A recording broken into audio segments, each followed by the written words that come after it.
Hi, folks. You're with Tacitus today. Tacitus today, your pushback channel. And thank you for joining this audio live stream.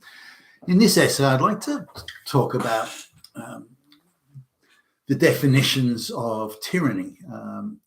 Now, increasingly, in my view at least, globalization is representing and is tyranny, in as much as the citizens of whether it be Australia or Britain, the United States, are not being permitted to decide on the huge issues of our times. Whether mass migration, climate change, and the resulting fallout in costs. The COVID lockdowns, and indeed a whole range of issues. All of these are being decided internationally without the input or without the decision of the voters. Now, it's fairly clear that if these issues were put to the vote, that the local populations would not accept mass migration, would not accept the climate change agenda and the Green New Deal, and would not have accepted the COVID lockdowns and so on and so forth. So pretty much everything that the globalists are trying to do, none of it would have got up if a vote had been allowed. Yet, in a democracy, a citizen-based democracy, that's exactly what's meant to happen. And the people are supposed to vote on these issues. And if they're denied a vote willfully and purposefully, as is the case here, then is that not the definition of tyranny? Given that the decisions made that they are not allowed to have input, the citizen cannot have input in, those decisions made are imposed by force on the citizenry. For example, if a citizen doesn't agree with mass migration, or even they question it or think it should be limited to skilled people, that sort of thing, they can go to prison for that or be fined. So they can be imprisoned or fined or detained on a government policy that the citizen was not allowed to even comment or vote on. Excuse me, is that not tyranny? If we look at the climate change activists blocking city centres with the protection of the police, yet if a private citizen attempts to remove them out of the way, out of the road, so they can drive to work or take their sick mother to hospital or something like that, then the police will arrest them, not the protester or not the person causing the trouble or the people causing the trouble. The police protect them. Because the globalist program is this climate change, which is, again, the citizen had no vote on it, had no input, didn't agree on it, and yet it's being forced upon them, and they're arrested if they don't like it. So this to me is the definition of tyranny. Now we can say it's a soft form of tyranny. It's not like the gulags in the Soviet Union where you could be arbitrarily arrested and thrown in a hard labour camp out in the wilds of some frozen waste. But it's not far off that. The arrest is in effect arbitrary because what law have you broken? Well, you've been kind of disturbing the peace. You're peaceful. So the mamby-pamby laws that you're supposed to have broken are so vague, and you can be dragged in front of an activist judge and fined, or again, have to endure a prison term, not because you've actually broken a law, but because you've transgressed an ideological platform that the globalists are forcing upon you, that you have had no say in and haven't been able to vote. So in my view, that's tyranny. Again, you're not being arbitrarily shot in the street, but even so, it's tyranny before the final stage, which is the state arbitrarily taking you out back and killing you. So let's have a look at that. I want to talk about tyranny in its various forms and how it's evolved through sort of history. Now, today we're told that tyranny is it's been dressed up in different clothes. Tyranny is where you don't have an LGBTQ flag hanging off your office building. If you haven't got that, then you're tyrannical. you're Hitler, you're Nazi, da da da da da. Now, the Nazi regime was tyrannical, not as tyrannical as the communist regimes, but tyrannical nonetheless.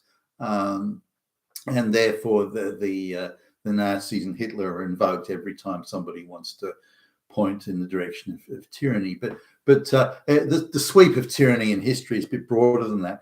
Let's have a look at the American Revolution, or I think it was really a civil war. Various British polities fighting each other there, but the view, the tyranny at the time was that if the local political assemblies in the Americas did not have the legal right to veto taxes that were imposed by the British Parliament. Now, that's a pretty low bar. You say, well, hey, hold on a minute. You mean the right to veto taxes, or the lack of that right to veto taxes? That's tyranny? But it was viewed at the time of tyranny. So taxation was viewed as tyranny. Now, the taxes the British wanted to impose were hardly onerous or outrageous. And they levied them sort of fairly equally across, things like stamp duty on legal documents, or on certain imports, that sort of thing. And now the British Parliament argued, quite reasonably, by the way, that the French still had quite a large presence in North America, that Louisiana area, which went from, around what today is modern day Louisiana, New Orleans, Baton Rouge, and so on, and went up to, headed further north up to, not far off the Great Lakes, as I recall. I'm beating my brains out thinking of my geography, historical geography here, but it was quite a decent slab of North America. And the American government later on bought it from a cash-strapped Napoleonic regime, but at the time, it was quite a big area, and the French and the British were always at loggerheads over something. Now the Spanish also had a presence, and we look at what's modern day Texas and much of California and New Mexico, that area there. So the Spanish had quite a substantial presence in North America. So the British reasonably said, look, we have to maintain a military presence in North America, as in soldiers and ships and that sort of stuff. We have to maintain a military presence. That's a pretty expensive gig. We have to leave those guys there. We can't use them for anything else. So we expect the colonies to bear, some or a lot of the cost of maintaining that military presence. That's not unreasonable. And again, the taxes were neither outrageous nor onerous. That it fell that the lawyers who were the main players in the not the only players, but the main players in the in the colonies at the time, they were outraged by the stamp duty on the legal documents, which went down like a lead balloon there. But it's one of those things where they lurched gradually towards really civil war without anyone really sort of wanting it. It kind of took a gravitational pull of its own, one incident after another, and before people realised that they were standing there shooting at each other. But I'm not sure anybody really wanted that. Anyway, but the view was that the tyranny was the inability or lack of facility to veto British imposed taxes. The local assemblies, quite reasonably, by the way, thought they should have a say in the taxes that were levied. The absence of having a say was viewed as tyranny, and that's the material point I'm getting at here. Now, when the Constitution and the sort of the principles of federal government were put together, and again, we're talking people like Jefferson and Hamilton and Madison and John Jay, and there are a bunch of people there who were at the forefront of the discussions around this, and they were constantly concerned about tyranny. And if you look at the letters, say particularly Hamilton, who was a serious letter writer, indeed as Madison was, and you can look at their letters today, that they were very concerned about this. How do we avoid tyranny? How do we divide up the power of the state, assuming a federal government in this instance, as they were discussing? How do we divide that up? Well, we kind of want somebody with the powers of a constitutional monarch, but we don't want them there for life or to be hereditary. So we have to limit that. So that's the presidential term. So the president becomes the monarch the constitutional monarch, but only for a limited time. And if they want to stay on, they have to face the people at an election. Then they wanted, we want a house of where legislation can be introduced, so that the House of Representatives, but we don't want people in there too long, so we want to have a limited term there. And then we want a House review, so we want the individual states to have a say and to have an equal say per state. So, X amount of senators per state and equal numbers, and they can then review legislation put forward by. And then we need a separate, no, we don't want the judiciary. And this was a big issue in England. We're keeping the judiciary separate from the executive of government. And this was the separation of powers thing, and, things like writs of habeas corpus and so on. So the state can't just arbitrarily detain somebody, as they are with the January 6th people. Just detaining people without the scantest regard to habeas corpus. I mean, that's an outrageous development. Again, I think today an indication of tyrannical intent and behaviour. So that there was a real concern about how do we prevent tyranny from occurring. And again, the bar was quite low. There was talk about the king in England being a tyrant, but that was nonsense. It was already a constitutional monarchy in Britain, and the king actually had quite limited powers, and that was even weakened further by King George, having that I can't remember what the name of the disease was, but he sort of ended up having a couple of years of madness and eventually coming back and then being mad again and so on. So then there was the Prince Regent. I think it was George IV, taking up the slack there. So Britain was already a constitutional monarchy. So this idea of the king being, a tyrant was nonsense. But this idea of there was an all-pervasive concern and fear about tyranny, not simply British tyranny, because British citizens were the freest citizens in the world at that time. So the idea of tyranny was again, there's quite a low bar, but tyranny when they looked at places like Spain and France and just going back through history and there were a lot of avid historians in the founding fathers of the US there, and they had seen tyranny in the past and wanted to create a society, or a government rather, where tyranny was pretty much impossible. The checks and balances built in were supposedly going to prevent any form of tyranny.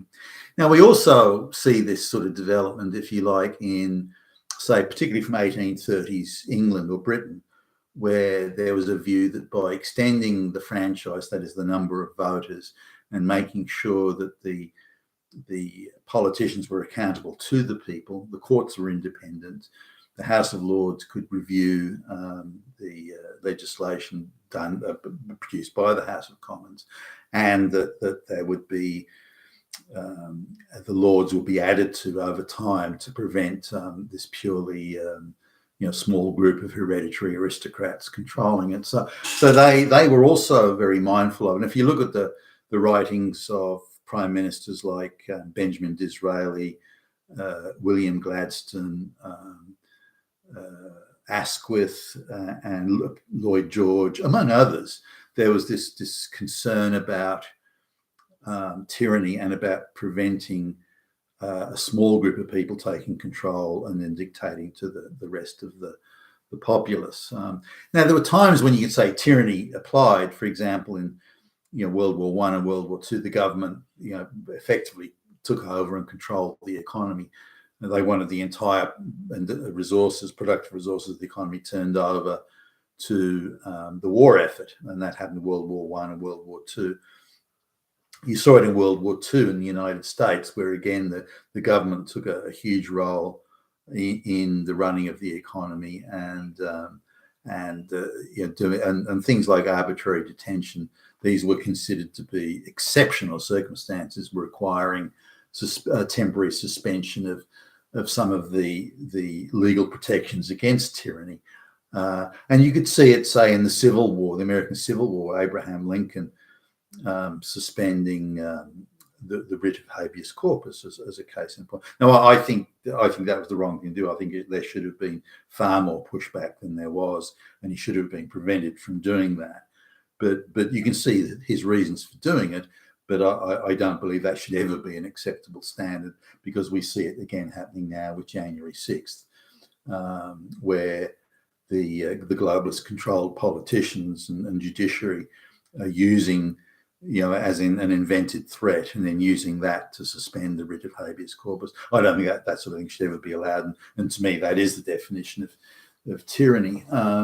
If you can't prove your case in front of an independent court of law based on clearly codified law, then you don't have a case. And we should always recognise that when tyrants attempt to implement their programs.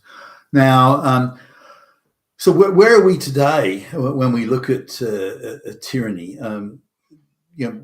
Again, I come back to the basic definition of tyranny, where the people are not have policies and so on imposed upon them, whether it be taxes or something else, and they're not allowed to have a voice. And if they try and have a voice, they're put in prison. Now that has to be the definition of tyranny. Now you can, whether you look at it as tax in terms of taxes, or you look at it in other forms of privation, that's it. Now what separated the tyranny of, what was tyrannical about the Soviet and communist regimes is no other political party is allowed. So straight away the people don't have a choice. And that the policies that were put in place were all done ideologically, and again, without the people having a say. If you disagreed, if you questioned, you were put in prison. So these are the things. Or, I mean, there were other tactics that we used. It wasn't, every time it wasn't put in prison, they could say, well, all right, you can have your point of view, Ivan, but if you hold that point of view, then your mother in the nursing home is going to be denied her ration card, and we all know that she'll be dead in a week from malnutrition or starvation. So is that what you want to do, Ivan? I mean, do you want to do it? So there are various other coercions used. The Chinese are famous for using those sort of coercions on their citizens who are abroad, who may be in the view of the government misbehaving. So that's what tyranny is. Now the globalists have they want to reshape the world. They know that the people don't want it. They know that if they go and ask people to exercise their democratic right, they know that there's not a single globalist policy that'll get up. The climate change thing won't get up. Or people will be in support of climate change, but as long as it's someone else has to pay the price. And then given that someone else can't pay the price, then it's going to, it'll follow mass migration, wouldn't have a snowball's chance of getting up. And the list goes on and on. The COVID thing wouldn't have had a chance. So they have to impose these, or the 2020 presidential election. As soon as anyone questioned it, they were deplatformed, or if you protested, they'd even put you in prison, for goodness sakes. Again, the very definition of tyranny. So I think we're in a situation of tyranny right now.